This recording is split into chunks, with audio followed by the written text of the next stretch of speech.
Hi guys, it's Swerg, and today I'm walking you through the Destiny 2 Crota's End raid.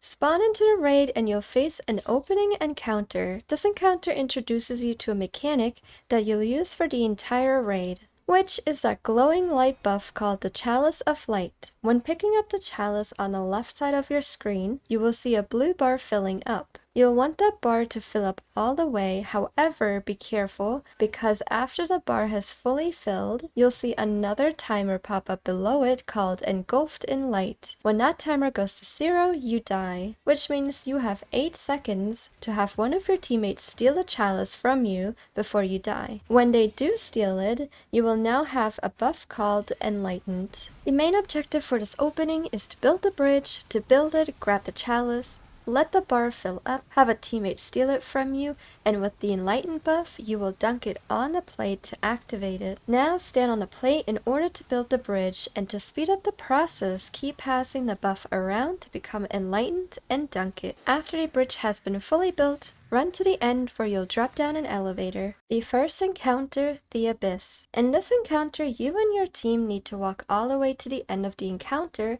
where you'll build another bridge to complete it. But first, you'll have to walk through the darkness with some obstacles in the way while passing the chalice around. You will also be weighted down by darkness, which means you'll be moving around very slowly. The chalice is at the beginning and ready to be picked up. When you do, you'll see a timer on the left called Engulfed in Darkness. When that timer runs out, it will be a wipe, and there are 2 ways to reset that countdown timer throughout the encounter. One way to reset the timer is by letting that blue bar fill up and have a teammate take the chalice before you die. You'll then have the Enlighten buff. With that buff, you can walk up to a green lantern and enlighten it. This will turn the lantern on and therefore reset the wipe timer.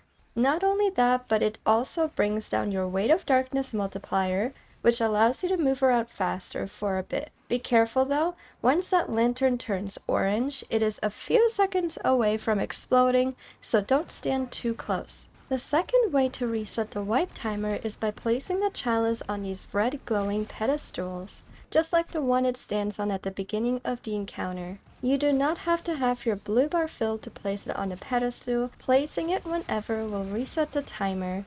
Just keep in mind you can only do it once per pedestal. Whether you are placing the chalice on a pedestal or enlightening the green lanterns, you will get a debuff on the left called Drained of Light. This debuff prevents you from taking a chalice from a teammate until that timer is up. Going back to the pedestals where you can place or preserve the chalice, this resets the wipe timer, but it has another important role. For this encounter, every 3 to 6 green lanterns will have a pedestal, and you want to make sure you preserve it on every one of them no matter what. Preserving the chalice will allow the next 3 to 6 green lanterns to be enlightened.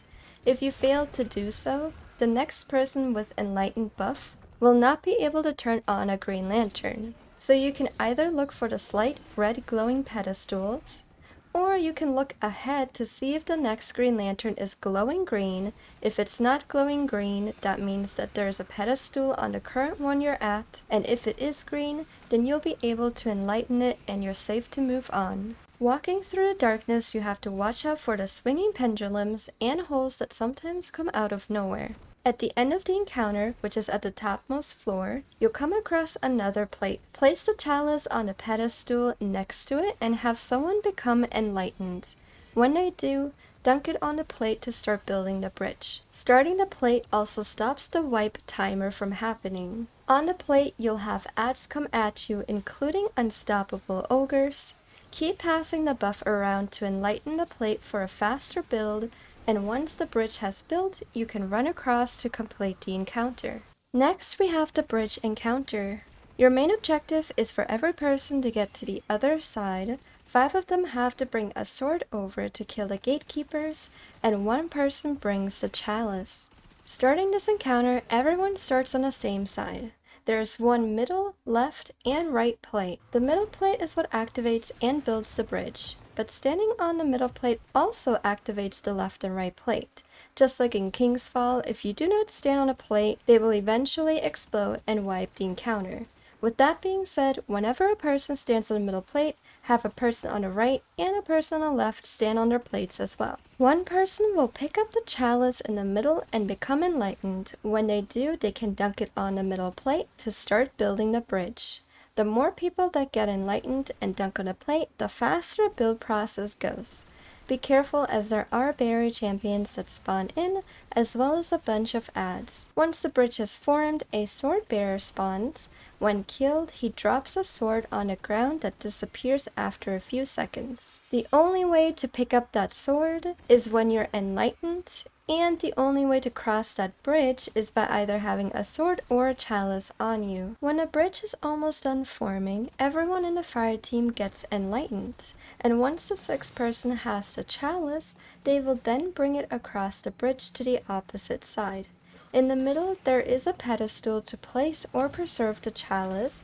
That person will now add clear on this side. Once the sword bearer is killed, one person with the enlightened buff can grab it and run across the bridge. They have to then kill a gatekeeper, which is a knight, with the sword, and when they do, the game then will indicate where you have to preserve the sword. Repeat that for the next person. When 3 people are across the bridge, the other 3 on the first side can get off their plates and add clear. The 3 people that cross the bridge have 3 plates as well, and they can now build the bridge for the rest of the team. Once the bridge is built, the next person with a sword can cross the bridge and kill the gatekeeper. Keep repeating the process until everyone is on this side. Everyone can get off their plates and start ad clearing and passing the chalice around again. Get as many people to be enlightened. After some or most of your teammates are enlightened, you can preserve the chalice once again. At some point, those that are enlightened will have the option to pick up a preserved sword and use it on the last few gatekeepers that show up. Once they're all dead, the encounter is complete. Next up we have the Thrallway. This isn't an encounter but does offer a secret chest. The first person to get the chalice will get the enlightened buff, and that allows them to walk past the green barrier. They have to kill the Shrieker inside to get rid of the barrier for the rest of the team. Whoever gets the chalice second will do the same, and the third person to grab the chalice will preserve it at the pedestal. When doing this quickly enough before the door across the hole closes, then you get the secret chest in that doorway. The third encounter, the Deathsinger, is a boss encounter. The main goal is to get the enlightened buff and enter specific rooms to kill the wizards to be able to damage Yut. This area has 7 rooms that are blocked by green barriers, and the only way to enter the room is when you're enlightened. Those rooms will either have a wizard or a shrieker, and you'll want to find and kill the wizards in order to get the shield down from the boss. For the first damage phase, 3 wizards will spawn randomly in those 7 rooms. In the second damage phase, you'll have to find 4 wizards, and in the third phase, you'll have to find 5. And 1 or 2 people is going to have to scout around the area to figure out which rooms they're in. Starting the encounter, your team will split into 2 teams, 1 left and 1 right, ad clearing all the adds you see. After most adds are gone, you can run inside the building. The faster you kill the acolytes, the faster the Shrieker inside opens. When the Shriekers are down, the green barriers disappear in the middle, revealing the chalice inside. After both Shriekers are gone,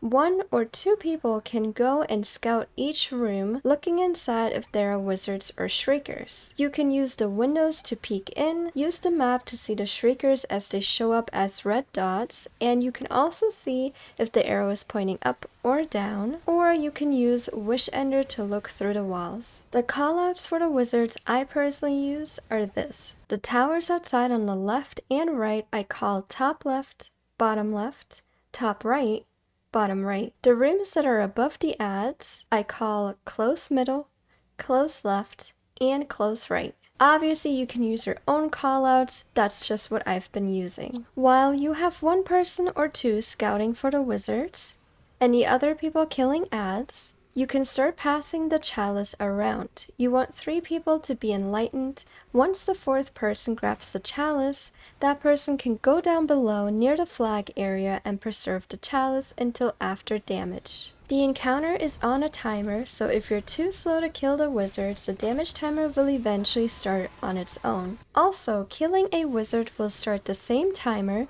so make sure you and your teammates are killing the wizards around the same time frame. The 3 people assigned for wizards can walk inside their rooms, and as you can see, walking inside starts your Drain of Light debuff, meaning you can only walk into one room. You can definitely get your wizards finishable, and once everyone's ready, you can just use a finisher on them. Then you can head back to middle for damage. If you don't one phase, have someone pick up the chalice at the Purser to start getting the buff, while 1 or 2 people scout for the next 4 wizards. And with that, you just repeat the same pattern.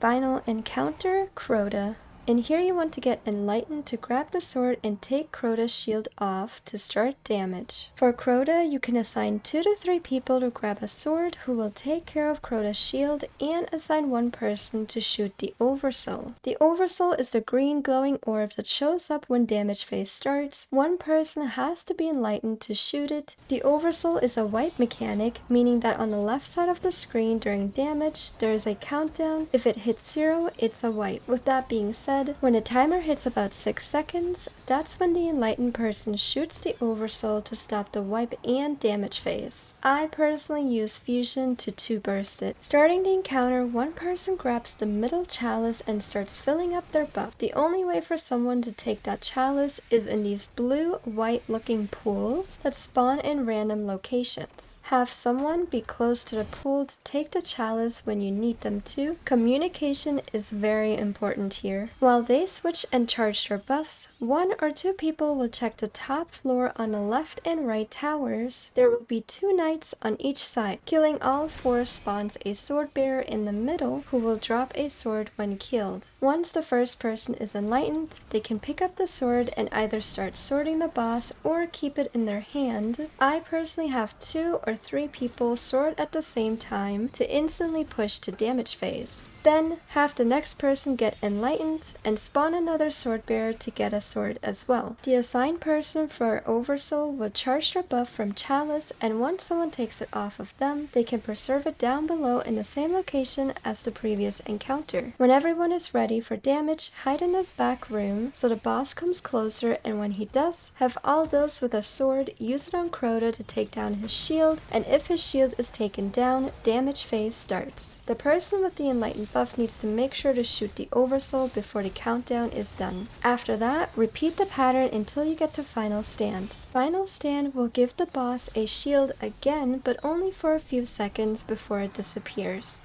The person who shoots the Oversoul, Final Stand resets the timer, so as soon as the countdown hits 6 seconds after Final Stand, shoot the Oversoul and it gives you about 10 extra seconds for damage. Which then, if you kill the boss, it's a GG. I hope this guide helps you and your team through this raid. If you have any questions or tips, make sure to comment, and thank you so much for watching this video. I'll be seeing you in my next streams.